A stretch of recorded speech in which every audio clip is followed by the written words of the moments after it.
Broncos fans are totally confused by this after a brutal loss against the Colts. A lot of Denver fans are looking for answers, trying to figure out how this could have happened, what exactly transpired on the field yesterday on Sunday, and really, in the end, looking for a way to move forward past this devastating event.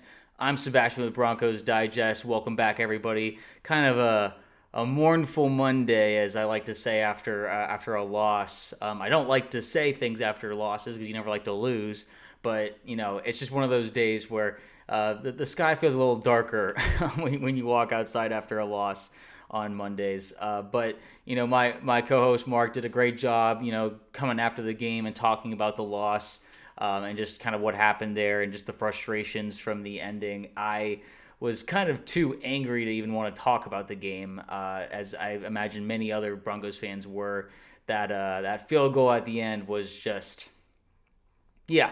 I mean, I was jumping up and down because I thought we won the game, like many others, and then it gets taken away from us on a penalty that really should not have been called. And if you look back and at all the other field goal attempts, it basically the same stuff was going on. But in the end, we have to be better as fans. We don't want to turn into like the Saints who are complaining and petitioning against the NFL because they got screwed out of a game or because of a bad call. It's just one of those things you have to live with. Winners don't blame the refs. Winners find ways to win, and don't put themselves in those situations in the first place, regardless if it was really a game deciding penalty that shouldn't have been called. It's just one of those things that I had to come to terms with. It sucks in the moment, especially. My night kind of was a little ruined, I'd say, and Sunday Night Football didn't help. That game was brutal. But anyway, we're here to talk about the Broncos. Make sure to subscribe first. We're on our way to 100 subscribers. We want to get to 1,000 eventually to start doing live streams and all that for all the Broncos games. But just to kind of dive right into this, Mile High Report had some takeaways from the game and what their thoughts were. I want to kind of look at some of these takeaways and break them down and just kind of compare to my own thoughts and from how the game went. But so from starting off, kind of a brutal takeaway here, but they had to say these Broncos lack a killer instinct. Basically, it's this idea of finishing games, and this is kind of coming over from last year. There were a lot of moments in the games where it didn't feel like we were finishing games. The Chargers game, we had a fantastic first half. We fought our way through the third quarter, but in the fourth quarter, everything kind of falls through. There's this lesson in football that it's a marathon, not a sprint, that goes for the game itself and the season as a whole. And it feels like with the Broncos, they're more concerned with coming out hot than they are finishing strong. And it's just one of those things. There are moments where we have the opportunities. We are set up for success and we don't follow through. The other team seems to have more of a will to win in many of these cases. Most of the time that we are winning, we start out so hot that we're blowing out the other team and we kill their momentum early on, and we were able to carry that into a win just throughout all four quarters, which is great, don't get me wrong, but at the same time, there will be close games no matter what. The Chiefs are in close games all the time, and last year they just constantly won, whether it was luck, whether it was something else. They were finding ways to come up in the clutch. And the Broncos, if they want to win the AFC West, if they want to be one of those contenders and respected teams, they have to find ways to do that. And this isn't against a world-beating team, by the way. The Colts were a team that's a lot of people were tossing up as a gimme. Now, the Colts might be a lot better than we thought. And that's something that I might have to reevaluate in terms of my takeaways and how I thought about the Colts going into the season. They looked great against the Dolphins, so we thought we weren't going to underestimate them going into this game. It feels like the defense certainly underestimated the Colts. Shout out to Shane Steichen. He coached a heck of a game against the Broncos and diced up our defense. Jonathan Taylor was sensational, but Daniel Jones, weirdly enough, is an early MVP candidate. We'll see if he can keep it up. It feels kind of similar to how Sam Darnold started out the year last year. But we'll see what happens with him. And but that's kind of a takeaway that I agree with. The killer instinct, that just hitting a bit harder in the fourth quarter, doing whatever it takes to win games and not have penalties. Number two, they said the defense can't cover running backs or tight ends. They talked about the fact that Greenlaw is still not in, the lineup, and it was really evident in this game. Vance Joseph called some well-timed blitzes, but he plays too straight up in coverage, just expecting his guys to beat the other guys, and which has been a good plan, but at the same time, it doesn't stand up to talented tight ends and running backs or a quarterback who is dealing really well. I agree completely. Listen, like Bo had a really good first half, but that doesn't give us the excuse to just stick with our defensive game plan even when it's not working. Because 3 touchdowns in the first half, a really really effective just offensive game plan at the beginning. It petered out in the second half, and it felt like just we had the same defensive game plan the entire game. It was a lot of bending, obviously not breaking because we held them to a lot of field goals. But if you bend that much throughout the entirety of the game, it's going to break you entirely by the end. Because listen, you're costing your team points almost every drive. Now the Colts are the first team in the Super Bowl era in the first 2 weeks to not have a turnover or a punt. The Broncos couldn't force any turnovers. I don't even know if they sacked Daniel Jones. I think it was 1 sack. Just the offensive line from the Colts, one of the best in the league, which was unexpected because they lost some guys in the offseason. And just the defense in general really, really needed to do something a bit different because that wasn't a good performance by any means. And almost 500 yards of offense from the Colts is just really pathetic if you ask me. But, it's just, we all hold them to a higher standard. And so number 3, inside linebacker is a problem. So obviously Chenard and Alex Singleton were the linebackers.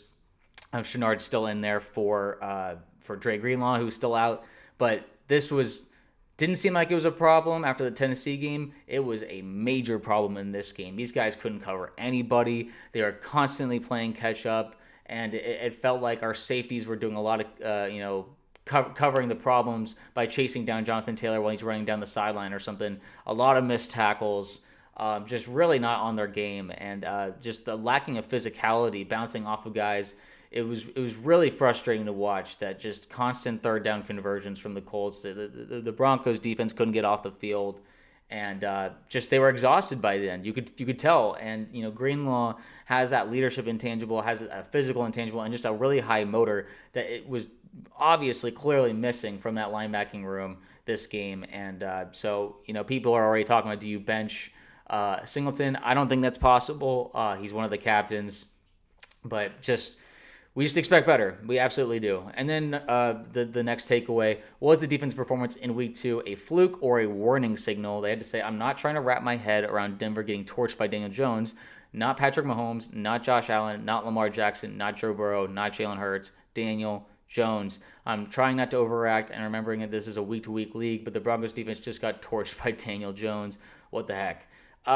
Yeah, I mean, well, there's not much to say besides that the fact that, like we already talked about, Daniel Jones is an early MVP candidate because of his 2 performances, one against a really bad Dolphins team, and then what looks to be so far an overhyped Broncos defense.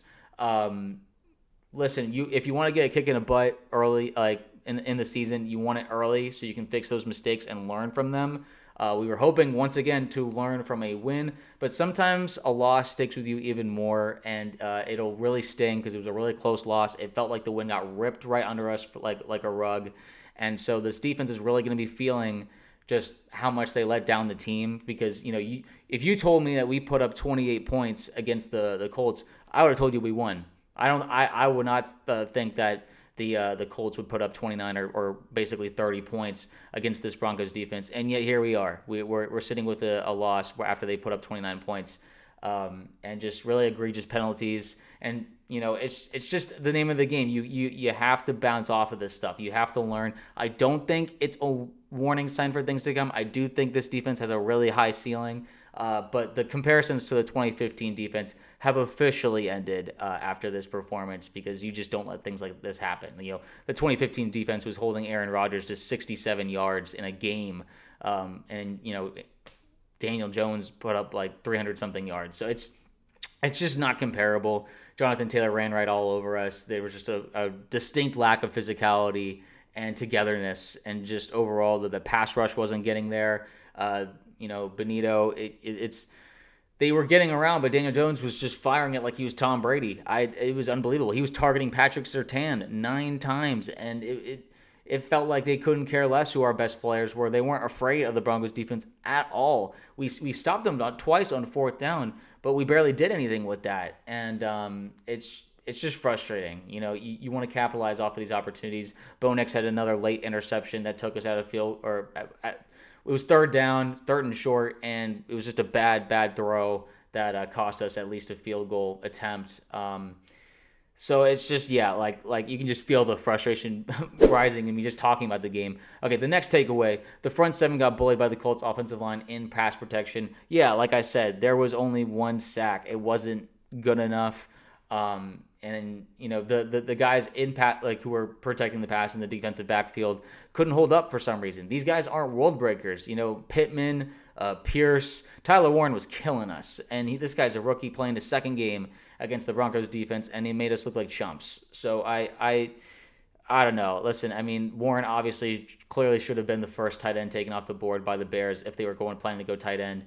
And so they made a mistake there, and now we got stuck with being handed a loss by Daniel Jones. And I'm sorry. I know I sound down. It's just the game itself just really, it hasn't even been 24 hours, so I'm still kind of reeling a little bit. I'm processing these emotions as I talk about them, but apologies. I'm still trying to be positive. It's just it's a learning moment for this defense. There's not a lot of positives for this defense besides it's 2 for a 4th down stops, 1 without Patrick Surtain when he had his little ankle injury. And that's another thing that's worth noting. They were throwing at Surtain a lot. Sean Payton had to say that they weren't targeting Surtain, like they thought he was like a weak corner or anything. It just that happened to be where the ball was. They don't think Daniel saw that it was Surtain in coverage, but he placed good balls. He was very accurate, and Surtain was obviously a bit limpish. He was not his 100% because of his hurt ankle. We were just fortunate that it wasn't a serious injury as far as we know, and we hope to see him back, obviously, for Week 3 against the Chargers. But yeah, it's just one of those things that the offensive line against the Colts offensive line held up really, really well against the Broncos pass rush. We were having to send blitzes to try and get pressure, and even those weren't really working. So, I mean, kudos to Jones and kudos to the Colts for making a really good plan. And then we have some quotes here. Mike McGlinchey had to say, there's no way we should have lost that game. We had probably 6 or 7. I didn't do that on purpose. 6 or 7 opportunities in the second half to end it, and we didn't. Coach said it best after the game. You've got to learn to win, but in order to do that, you've got to stop losing. We gave that game away today. I completely agree. It feels almost unfair, just like the way things broke down. Obviously, because it felt like we had won the game, and the offense did play really well. It felt like a switch from last week where the offense didn't play well. The defense played amazingly. So we just want the whole team to kind of collectively play well. But you win as a team and you lose as a team. This team knows that. Sean knows that. So they're going to correct the mistakes and all that. And then Patrick Surtain himself had to say, we didn't capitalize and get off the field defensively like how we should have. It was just one of those games in the NFL. You've got to win the close ones and find a way to win, and we didn't. They're taking accountability, and I respect that. I worry. This is not the team that is going to win the Super Bowl right now, this version of the Broncos. And maybe, right now we're just trying to make the playoffs, obviously. The Chiefs, we had a chance to go up 2-0 on the Chiefs. I'm talking like it's basketball. But, the Chiefs lost their second game of the season. They're 0-2. We were this close to being 2 games up in the standings on the Chiefs, and it didn't work. We missed a 42-yard field goal. It banged up off the upright. That's a kick that Lutz usually always makes. And so I can't really complain about the Colts making a 45-yarder to win it. It's just a collective effort in a losing effort there. You have to perform at all angles. Whether we complain about the Colts using leverage when they were trying to block our field goal and then being called for it ourselves, Sean Payton himself took accountability. He said that, listen, I lined everybody up. I lined the guys up. I lined Tillman, specifically the guy who got the penalty called on him, in the wrong spot. So it wasn't his fault. It wasn't the special teams coach Rizzi. It wasn't his fault. It was my fault. So I appreciate Coach Payton taking accountability for that. But it's just we got to be ready for that kind of stuff. It was a 60-yarder. A lot of people are saying, he wasn't going to make it anyway. So like, why even risk it? It seemed like we lined them up wrong. So anyway, I won't complain in the future. Just that like, oh, the refs screwed us. We should be 2-0. Listen, man, we should never have been in that position in the first place. The Broncos have the better roster, but we got outcoached, and Daniel Jones outplayed Bo Nix. He didn't have any turnovers, and Bo threw a really bad interception, despite having 3 touchdowns. It's just one of those things. You can't let the Colts constantly drive down the field on you and get these field goals. They're going to add up and stack up. And so they were more aggressive. They wanted to win more, and it hurts, but they got it. And the Broncos are going to have to learn from this. And it stings. You can tell from the quotes and everything. It stings. The fans feel the sting right now. We're going to have to let this burn and sit with us for a little bit because, the next game that we have is the divisional game against the Chargers. Tonight, there's going to be a Chargers versus Raiders game. So one of those teams will be 1-1, and one will be 2-0. One of those teams will be leading the division. If that ends up being the Chargers, then the Broncos have a chance to go and face them this upcoming weekend and take the division crown from them in that moment. So there's the season. Listen, like we are in a tough space this Monday, feeling the loss, feeling like, man, we should be 2-0 right now. But in the end, we have another opportunity against the Chargers to really get back onto the saddle and not let what just happened this past week affect how we're going to perform the rest of this season. Listen, the offense had a bad game in week 1. Then they had a much stronger game in week 2. The defense had a good game in week 1. Then they had a really bad game in week 2. It's time for them to both do their thing and come together and have a complete game in week 3 against the Chargers. But let's let this one sting a little bit. You let it soak in. Let the emotions sink in. I ask of this as all Broncos fans that the more you accept it, the more you say, okay, this happened. Just like the blocked kick against the Chiefs last year. It took a while. I have to admit this. I took a branch. I went out into the backyard and started whacking a tree. How angry I was. But eventually you accept it because that's the nature of the game. There's frustrating things like this, Fail Mary. There's calls that will change the game and will feel unfair, but you have to roll with it. Sean Payton has, experience with this because of that the pass interference call in the Saints-Rams NFC Championship game. So he did a really good job, honestly, of accepting it, rolling with it, and moving forward. And I think we should, learn from that example and do the same thing. So question is for you guys. How are you guys feeling on this Monday? Are you now worried more about the defense going forward? Do you think this was an aberration and not really exemplary of how they're going to be performing for the whole season? Let me know in the comments how you feel about this defensive performance and just how you feel about our chances now against the Chargers and what you're specifically looking for. Maybe we're really trying to get Dre Greenlaw back. Maybe he'll be a really good answer. Do you think that the Broncos should do a free agent move or something to get some help? Let me know. And we will see you guys in the next video.